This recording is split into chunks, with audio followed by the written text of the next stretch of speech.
Alright. Good afternoon. Today I'm out here, got the canopy tilted a little bit. I don't know if the viewfinder picked up an old motorcycle for parts for another motorcycle I got over yonder, but that's neither here nor there.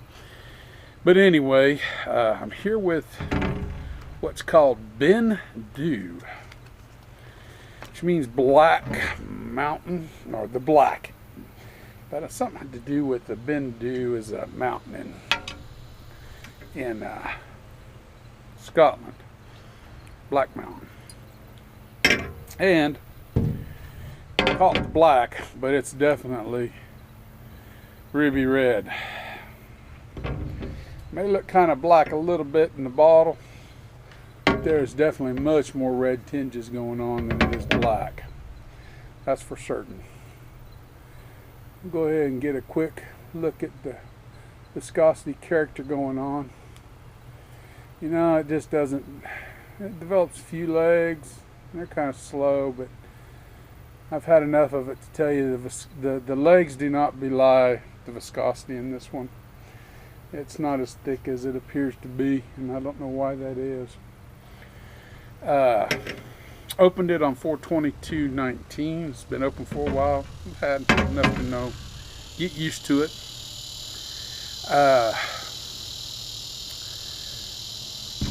This is a Speyside distillery, and they make like the Spey whiskeys you'll see in the very pretty bottles.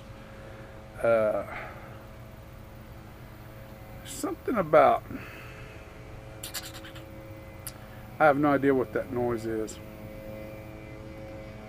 That's a plane. Wow, what a strange sounding airplane, guys.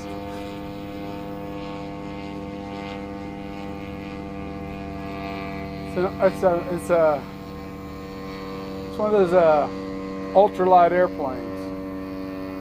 Wow, that is cool. Okay, sorry about the interruption, but that's rather unique. That's not something you see every day here.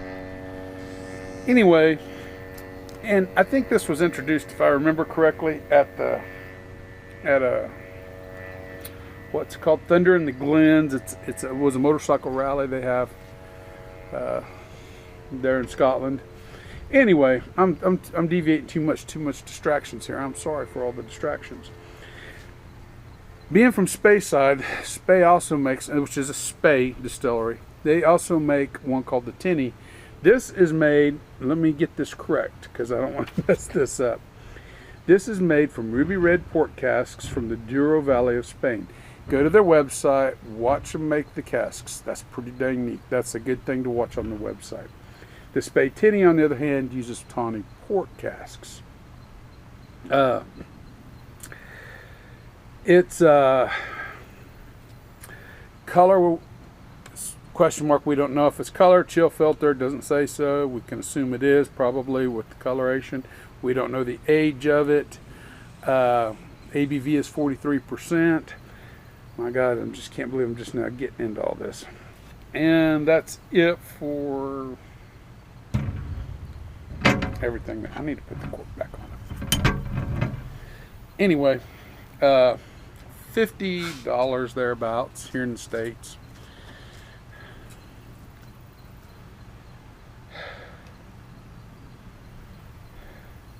Immediately dark chocolate nutmeg on the nose. It has that definite dark fruits port wine note. And I also get a bit of a hazelnut character with it. Definitely plums and raisins. That dark fruits is there.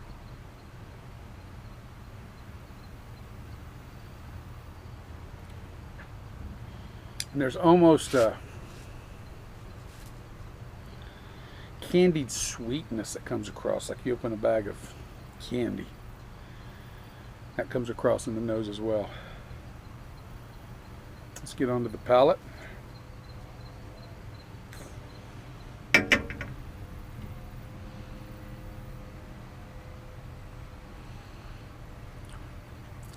I can hear that crazy plane coming back around again.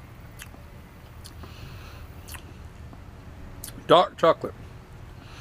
Ever so hint of coffee in this. The dried plums, the dried raisins, the plums, dark fruits is going on here. Dark chocolate continues.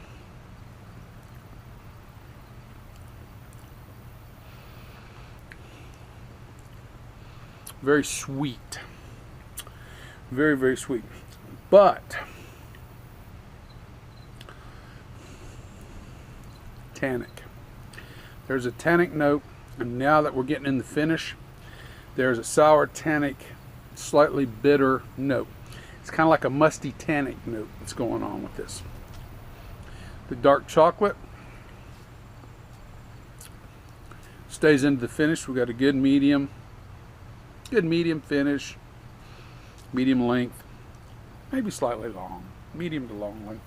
Finish is better than I think it would, because the mouthfeels maybe loosely like the medium mouthfeel. This is not a very intensely coating whiskey at all, but it's definitely there, and we still got a nice finish going on. But the bitterness sour play, it's just, for my palate, it doesn't really work. It's very different. It's a very different whiskey, even for port, than what I've had in other ports. That's not to say it's bad. That's not to say it's great.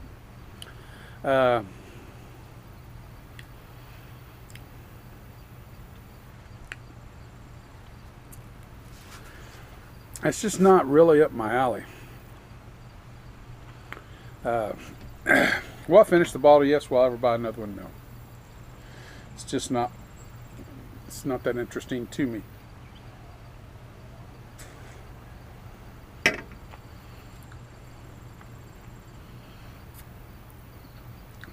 But you do get all the port.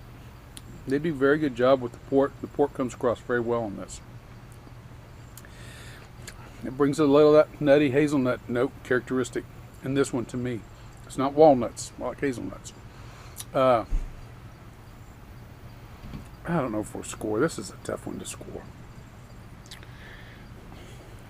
I can't.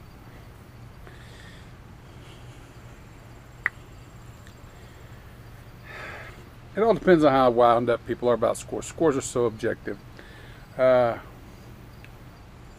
going to give it an 80 out of 100, which isn't technically really a bad score. It's just I won't purchase it again. That's why it goes down to there, because I'm not real keen on that bitter, sour, tannic note that comes across.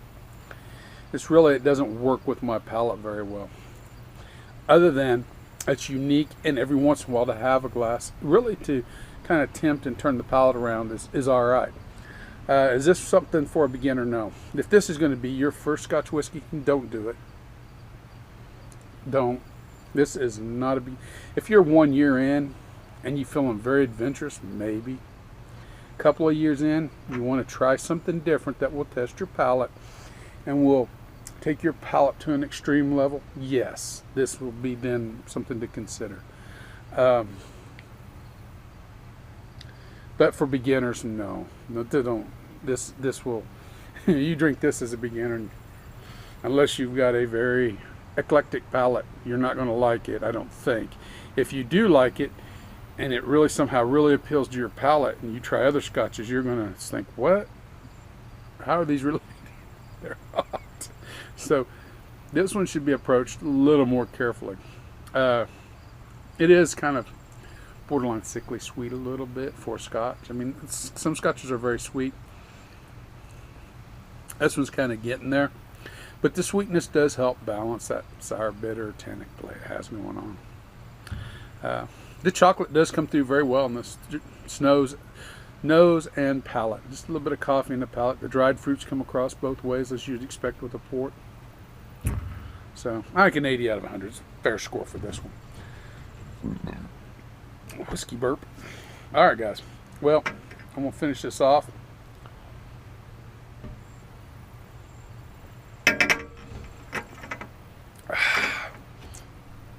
Remember, the spirit in your glass isn't running from you. Take your time, sip it, and enjoy it. You'll be better for it, as will we all. And everyone, oh, I don't know if I mentioned it. It's really coming through now. Oh, if you stayed this late, you're going to find out something else. There is a nice nutmeg note in this. I forgot to mention that, but it's right there.